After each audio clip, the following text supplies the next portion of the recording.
Historians have a variety of tools that can help us learn about historical figures.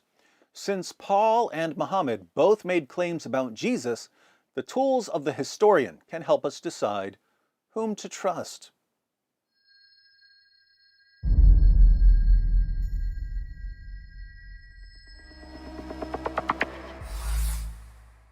When Muhammad preached in Arabia, there weren't a lot of historians around, and the early Muslim community didn't know much about first century Christianity.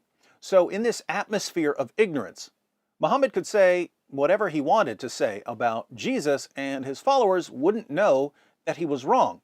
Muhammad could say, for instance, as he does in Surah 4, verse 157 of the Quran, that Jesus wasn't killed and wasn't crucified.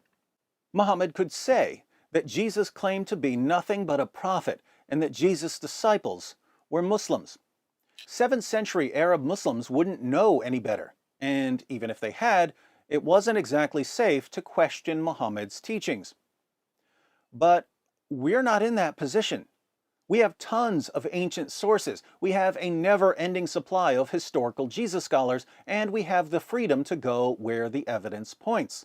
And when we apply the historical method and the tools of textual criticism to the ancient records, we find that the Muslim view of Jesus as a man who claimed to be nothing but a prophet, who was never killed, who never rose from the dead, and whose followers were Muslims, this view reflects the historical Jesus about as much as a Huffington Post article claiming that Muhammad was a world-class feminist reflects the historical Muhammad.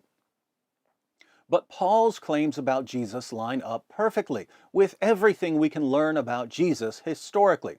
And because Paul was a contemporary of Jesus and knew Jesus' original apostles, if Paul had preached a non-historical Jesus, he would have been condemned by the early church and exposed as a false teacher.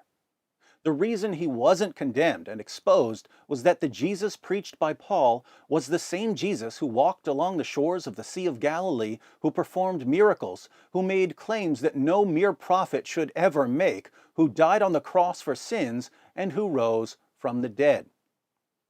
The Islamic Jesus is a kind of Frankenstein monster pieced together from 7th century Arabian fables, filtered through Muhammad's 7th century Arabian theology, a theology that was only one step removed from its pagan roots.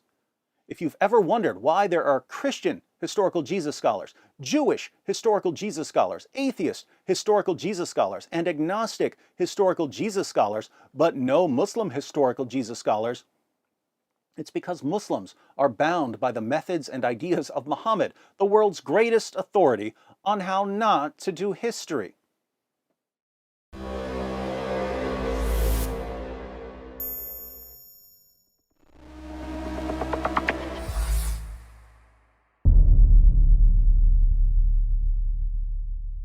Hi everyone, thanks for watching. In case you stumbled upon this video while browsing or searching, I wanted to let you know that it's part of a series comparing Paul and Muhammad.